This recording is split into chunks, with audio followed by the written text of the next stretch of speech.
Hello, everybody. Welcome to another edition of AEW Weekly Wrap Up. I'm your host, Ethan Black, and I do apologize for not being on the show for the last 2 weeks.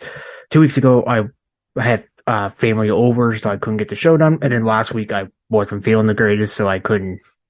Basically, I was so sick I couldn't get out of bed, so I do apologize. But I'm back now, so what I'm going to do is I'm just going to talk about the shows. I'll give a quick rundown of last week's Rampage results real quick, and then I'll get into Dynamite. We'll talk about preview of tonight's Rampage and also this Saturday's Collision show, and also give my quick rundown of Ring of Honor episode. So we'll just jump into it.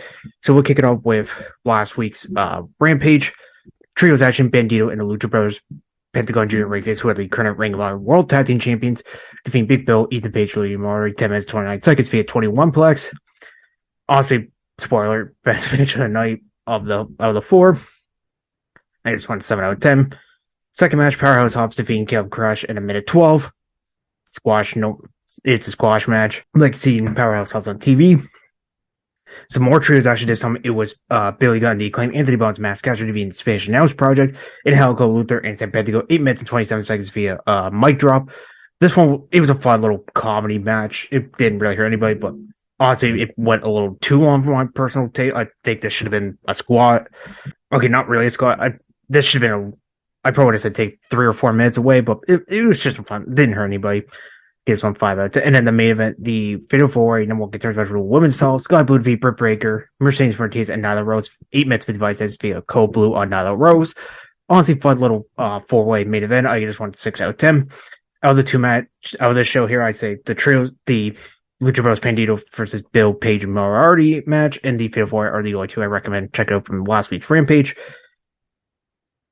So now we're going to go to Dynamite on June 14th from Washington, D.C., where it was held, where the first Dynamite was held, sorry. So we kicked it off with, it was a AEW World Title Eliminator match. MJF versus, the AEW World Champ MJF versus Adam Cole goes to a 30-minute time limit draw.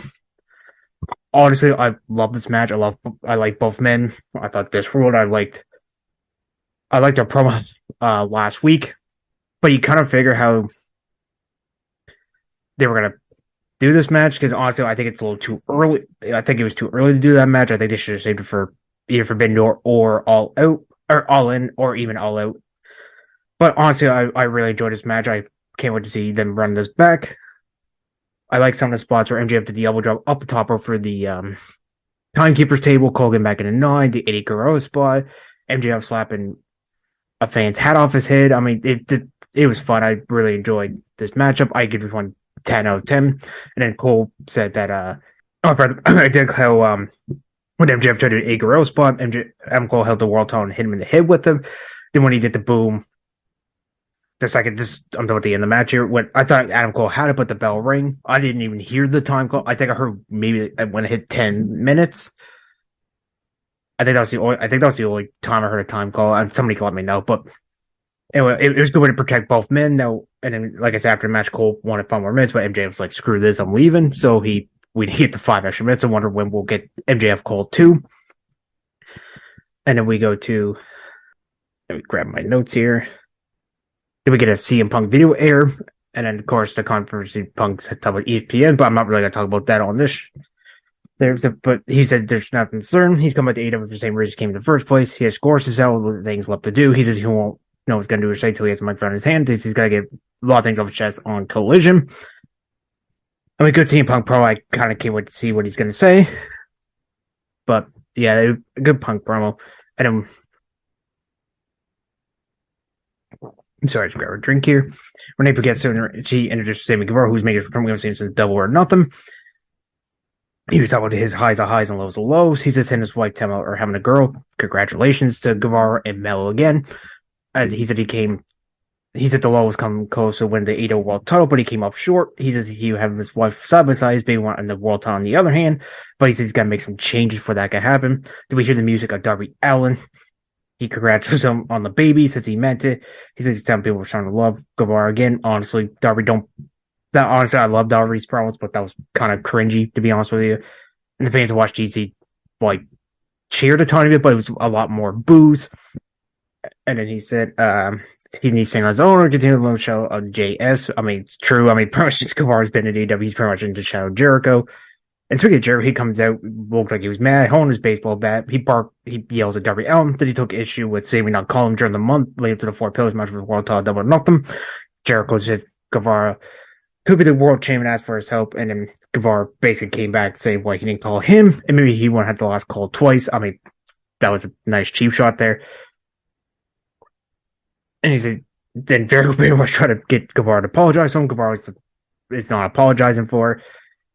And then they want to reunite the tag team with Sex Gods, and he's going to really show Guevara needs to remember who his boss really is. So Darby basically was standing up for Guevara. I mean, honestly, this promo, it was kind of cringy at parts, and then basically Jericho and this could be 2-on-1. Darby says he's not alone. That we hear Sting coming to the ring. It's crazy how Excalibur said this is the very first time these two, it's Sting and Jericho, ever met. And then they basically had a bat off. And he's went, and then basically Jack backed up and then left to exit the ring. So I think we're getting that tag match next week. And we get some more Forbidden Door matches here as we first of two New Japan Pro Wrestling superstars. This one's from the IWG World Champions tonight. He issued an open challenge for the World Title Forbidden Door. I'll just talk about who accepted it now. Jungle Boy Jack Perry accepted the challenge later in the show, and he asked Hook to be at ringside. And that was almost teasing kind of like a heel turn. I don't know why. I just got to feel the heel turns coming up from Jungle Boy. But we'll wait and see. Then the second match of the show, we had 8-man tag match, International Champ Orange Cassidy, Darby Allin, Sting, and Keith Lee go against the Mogul Embassy. That's Worth Strickland in the ring of our 6-man tag champs, Brian Cage, Kong, and Toya Leona. I mean, it was okay match. I just went 6 out of 10. There was a little sloppy spot where Kong and showed Sting, and Sting didn't really finish it, so he splashed him in the corner. I like how Brian Cage paid tribute to Sting doing the surfer gear. I like, and then one spot I did like where DMC hold Keith Lee and Strickland flips him out and then hits the swerve stomp. I actually thought that was going to be it. And Toyo looks like a beast out there. But honestly, I like when Darby hit the coffin drop on the floor, and then pretty much match ends where it was like Sting was going to get hit with the F on Brian Cage, but Cassidy makes save, hits the arm punch, and then Sting falls with Scorpion Death Drop. I mean, for a almost 9-minute match, it wasn't too bad at all. But I do like Sting, though. I kind of like the team of Orange and Darby. Wouldn't mind seeing him having a tag title run, but and then Brian Cage, Kanto, they're all Ring of Honor, like I said, 6-man tag champs. But also, you kind of figured one of them three was going to get pinned. It wasn't going to be Swerve. But it was an enjoyable 8-man tag, honestly, besides that little slip up from Sting. But other than that, it wasn't. Then we see highlights of last week where the Guns helped Jay Wood beat Ricky Starks, and Excalibur said they had no clarification regarding this as Bullet Club Gold. I get the Guns are with them, sorry, my apologies. And speaking of Guns, Renee Priya interviews them, and basically the Guns are just playing dumb when she asked the question about Bullet Club Gold. They said they're the best better team in AEW, and then they challenge for Hardy's next week in Chicago. That'd be a fun little match, honestly, though. Continue that little story from Double or Nothing. Just without Hook and Ethan Page involved. And then, basically, we're getting Brother for Brother tag match next week, but I'll run on the full card after. Then we go to our third match, the TNT title, Wardlow defends Jake Hager. Hager takes advantage by beating up Wardlow. Honestly, this feud's been going on for the last, on and off for the last, 2.5, 3 years. But it was this match, Wardlow wins at 7 minutes 13 seconds via Powerbomb Sympathy. I mean, it was okay. I mean, like I said, two big hosses. We saw Arnson Rock chasing Matt Menard and Angel Parker to the back. Arn punch him Menard in the head, and then Hager takes her up. But Wardlow basically hits Swanton Powerbomb. Wasn't really a squash match. It was just there. I just went 5 out of 10. After the match, we see Christian Cage lose to appear in the big screen, but unfortunately, the audio, poor Christian Cage had no audio for 30 seconds. But once the audio got fixed, Christian announced that Luchasaurus has accepted the open challenge for Wardlow on Collision this Saturday. Then he asked Wardlow what his new daddy wasn't there, and we see camera show Blake Arn. See next time. But my question is for Brock, though. It could be a tease of Brock maybe possibly joining Cage and Luchasaurus, but yeah, it was just, but I mean, I can't, the two hospitals, I mean, Luchasaurus looking for revenge after that Jeff Hardy Swanton bomb off the top of a Double or Nothing, but I think it might be fun for a little house fight again. Speaking of Forbidden Door and more New Japan wrestlers, our second of 3 I'll talk about the third one in a few minutes here. Hiroshi Tanahashi video. He said the AEW World Title one shot like MJF has it. He recalls coming close to being Moxley at last year's Forbidden Door. That match was actually pretty good. I'd recommend checking that out. And then he challenges to face the World Title. This is Forbidden. So this is Tanahashi's third time going after technically second challenge for the title, but third, because the first one was he faced Jericho at the 2020 Wrestle Kingdom. If he won, he would have got a shot at the World Title, which he lost, and then he fought Moxley last year. And then now this year he's going to go after MJF. And then we go backstage. Renee informs MJF in the training room that his match with Tanahashi was official Forbidden Door. MJF basically called New Japan a Ricky Dink promotion, which I did get a laugh out of that. And MJF said he says won't be the first time that he no-showed, which honestly I could. Most surprised they put MJF on Forbidden Door, I thought, because where he has a hate relationship with New Japan, I figured he'd give him a day off, but I guess not. But I think this match is going to rule, though. MJF and Tanahashi for the world title, I think that'd be pretty dope. Then we go somewhere else backstage. This time Renee is with the international champ Orange Cassidy. She asks him about upcoming title matches. He knows how this works and will walk in. We're seeing the New Japan Pro Wrestling World Television Champ Zack Sabre Jr. shows up and issued a challenge for Orange Cassidy of Forbidden Door to become double champion. Then we see Daniel Garcia ask where his buddy Kazuchika Shibata has been. He's the current reigning World Pure champion. And then Orange says Shibata isn't here this week, but he'll be next week. So Cassidy challenges both Sabre Jr. and Garcia to face him and Shibata on next week's Dynamite. That'd be exciting. I wonder if we're getting a Fatal 4 winner takes all match for both titles, maybe, or are they going to do? Because I know Ring of Honor, they're doing Sabre Jr. and Samoa Joe. They were doing that TV title stuff. I actually thought that would be on Forbidden Door, but it looks like Sabre Jr. is going to go for the international title. I don't know. Are they going to do like a Fatal 4 winner takes all for both Ring of Honor Pure and international titles and TV? Or I don't know what's going on with there, but wait and see for next. I kind of hope they don't do it for. I kind of hope they just do Shibata and Garcia for the Pure title, but we'll wait and see. But I can't wait for the tag match next week. Then our final title match of the show, Toni Storm defends the women's title against Sky, and she successfully retains at 6 minutes and 59 seconds via Texas Cloverleaf. Sky Blue was impressive. I liked this. I actually liked this match. I just went 6.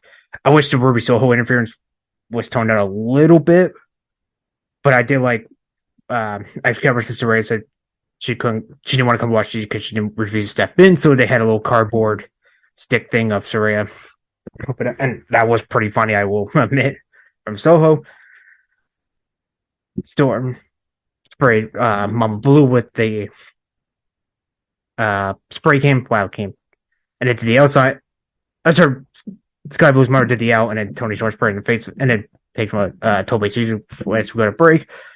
And then I like how their Ruby gave Toni Storm another spray can on the outside. The referee distracted. And then Sky Blue had her own, and then basically when she kicked that spray can went flying and caught in the fans. But like I said, though, I think Soho the interference was a little too much for my liking, but it wasn't too bad. I actually thought she had the win there after she hit the cold blue, but the referee was still Soho, like I said, and then so Blue kicks her off the apron, but Storm Zero. I didn't really like Blue kicking it out of the Storm Zero. I didn't like that too much, but then after the match, they basically kept attacking Blue to the New Japan Pro Wrestling Strong Women's Champion. Will Nago comes in to make save. So I don't know if they're gonna do Storm and Will at Forbidden Door champ for champ, but we'll wait and see. I think we got one more week till Forbidden Door. It's June 25th, so like another week and a half. And then Renee was with Jungle Hulk. I already talked about the IWG World Talk. Then we go to our main event, the Humbucks, Hangman Rampage, and the Young Bucks, Matt and Nick Jackson, defeating the Blackpool Combat Club's Claudio Castro, John Moxley, Yuta. 11 minutes, 58 seconds via Buck Chiller on Wheeler Yuta. I thought this was the second match of the night. I just went 7 out of 10. I like Yuta German Suplex and Matt for a 2 count, and then Moxley and Claudio do the Doomsday I thought that was it as well. And then Nick comes out, Swanton on back. Moxley didn't super kicks. I mean, this was just a fun trios match between both of these teams. This has to be leading up to Blood and Guts, but like I did like Young Bucks and the BD Tyrion on Yuta, and then Heyman's Buckshot Lariat. Then after match play, we'll come out to text the Humbucks. Then we get the return of Eddie Kingston, who is going to be in this year's G1 Climax for New Japan. He's in Block C, so I got a couple matches I can't wait to see for that one. And then he goes after Claudio, and then I like how Moxley and Kingston went face to face because technically Kingston did promise Moxley he wouldn't beat up Claudio in AEW, but Ring of Honor, it was pretty much didn't count. And then Matt basically talks Moxley from out, and then Eddie stops Matt from doing it, and then they bicker some more. Then we see Konosuke Takeshita clears the Young Bucks, and then we get the return Kenny Omega, and then he's over with Takeshita. And then Young Bucks take him out with a double super kick. Omega takes a snaps Dragon Suplex as Young Bucks took a BCC on the floor. Omega runs the ropes and then hits Takeshita with the feet. So he was trying to go for another one, but we see the challenger for the IWGP US Championship, Will Ospreay. He appears and takes out Omega. And these fans in Washington went crazy for Ospreay coming to the ring. And then hits him with the hidden blade pick and then drills him with a Stormbreaker. Then we see Brian, who was on commentary, by the way, during the match. He has his own Forbidden Door match against Kazuchika Okada. Still on the stage, and it claps for Ospreay, still on top of his arms, staring at Omega. Then we saw Dog Callis come and apply, so maybe Ospreay joins Callis' little stable. That'd be kind of cool, honestly. And then basically to close out this week's Dynamite, Ospreay lays on Omega with the hidden blade. Overall, I enjoyed this Dynamite episode, one of the best ones of the year so far. I give this one, I say 8 or 9 out of 10. Only 2 matches I recommend checking out. It's pretty much the opening in the main event. I go MJF versus Adam Cole is number 1. The Humbugs versus Black will be number 2. I say women's title match will be number 3. TNT title match will be number 4. And then the 8-man tag will be number... That was my least favorite match of the night, if I'd say of the 5. But that was Dynamite. But I'll talk about these shows real quick. So tonight's Rampage, we have a mixed trios match to Briscoe's Mark and Papa Briscoe. Teams will referee Aubrey Edwards to go against the Jarrett's Jeff and Karen. Jarrett and Jay Lethal. Tile Valkyries in action against Trish and Dora. Trios match, Will Ospreay will be wrestling Rampage as it be him, Carl Fletcher, and Jeff Cobb as United Empire. Go against Chaos' Bronco, Mara Trimper, and Chuck Taylor. So that's... Oh, and also Konosuke Takeshita goes well with Bandito. Honestly, all those... The mixed trios match, I don't care about the storyline, but it could be entertaining. It'd be like a car crash, but a good thing. But only 2 matches I'm looking for is the Inner Part versus Chaos and Takeshita versus Bandito. Then Saturday's Collision. We got the trios match that is the main event by the way. AEW World Tag Champions FTR, Dax Howard, and Cash Wheeler. Chasing with CM Punk to go against Bullet Club Goals. Jay White and Juice Robinson team with the Ring of Honor Television James Mojo. Miro is in action. Warlord defends the TNT title against Luchasaurus. We have a tag team match to Outcasts, Women's Champ Tony Storm versus Will Nightingale and Sky Blue. And Trios Champ Buddy Matthews for Andre. That sounds like a banger. And I noticed Galbert didn't really run, by the way, the Rampage stuff. Tony Khan had to post on Twitter for that, but for Dynamite, pretty much the 3 matches they made. Oh, they didn't really have counted officially made it, but basically challenge. So we have the Guns versus the Hardys in tag team action. International Champ Orange Cassidy and Chris Brett for Sex Super Junior Dave Garcia in tag team match. And Les Scott for Starman and Sting. But I guess they'll probably talk about Rampage or Collision about those matches. And then Forbidden Door card, Silverman, June 25th. Kenny Omega defends the IWGP United States against Will Ospreay. This is a rematch from Wrestle Kingdom early on January 4th. 1/3 of the New Japan Pro Wrestling Never Openweight 6-man tag team Kazuchika Okada versus Bryan Danielson. Sonata defends the IWGP World title against Jack Perry. And MJF defends the AEW World title against Rush Tanahashi. I think they're announcing more matches. They got it soon, but that's the 4 we have so far. But that is the AEW stuff. Now I'll run on the Ring of Honor super quick. So the opening match we have for the TV title, Samoa Joe defeat Matt Sydal 6 minutes 44 seconds. Fun little match between those two. I could just want, I say 6 out of 10. Nick come on defeating Demoy. Honestly, I'm not sure to say his name, but he gets 1 minutes 13. So I just want 4 out of 10. Tag team match we had Arn Savage's Bowler and Bronson defeat the Foundation as Red Titus and Tracy Williams 4 minutes 56 seconds. I just want 5 out of 10. Honestly, I don't know why this spot, but it's the pinfall. Like after you kick out of one, they pin him like 15,000 times. Like guys, come on, stop doing that. Then we had Demon defeating the daughter of Rowdy Piper, Teal Piper 4 minutes 9. I just want 5 out of 10 as well. Tony defeating Serpentico at 6 minutes and 3 seconds. Honestly, that match was a little too long. I just want 3 out. I couldn't get into this match. Murray Elias defeat Notorious Mimi, 3 minutes and 7 seconds. I just want 4 out of 10. 6-man tag team match with The Righteous, Dutch, and Vincent. Teams with Stu Grayson defeat the boys, Brandon and Brent Tate. And Doll Castle, 7 minutes 24 seconds. I just want 5 out of 10. And the Proven Ground match, Women's Team at the end defeat Trish Adora, 7 minutes 11 seconds. I just want 6 out of 10. Mark Briscoe defeat Anthony Henry, 7 minutes and 18 seconds. I just want 6 out of 10 as well. And a Pierce Rules match, Daniel Garcia defeat DKC, 7 minutes and 28 seconds. I just want 6 out of 10 as well. Sky Blue defeat Vivian Vane, 3 minutes 59 seconds. I just want 5 out of 10 as well. And then maybe for the 6-man tag team toss, the Mogul Embassy, Colin, Brian Cage, Joe, the champions defeat Ashley Dre, AR Fox, and Darius Martin, 10 minutes and 18 seconds to retain the titles. I just want 6 out of 10. Honestly, the only match is the TV title match, the Proven Ground match, Mark Briscoe with Anthony Henry, the Pure Rules match, and the 6-man. That's the only one to recommend. Check it out. And only match announced for next week is they will defend the women's title against Kiera Hogan in a Chicago street fight. So yeah, that's all. That's it for me for this week, guys. I'll be next week talking about Rampage and Collision and all that. So I'll be back next week. Have a good weekend, guys, and happy early Father's Day to all the fathers out there. And have a good weekend, guys. Thanks for listening to the WWE Podcast. Don't forget to subscribe on your favorite podcast app so you don't miss a show, or head to WWEpodcast.com. And for all of these shows ad-free, head over to patreon.com/WWE Podcast. Until then, we'll see you next time.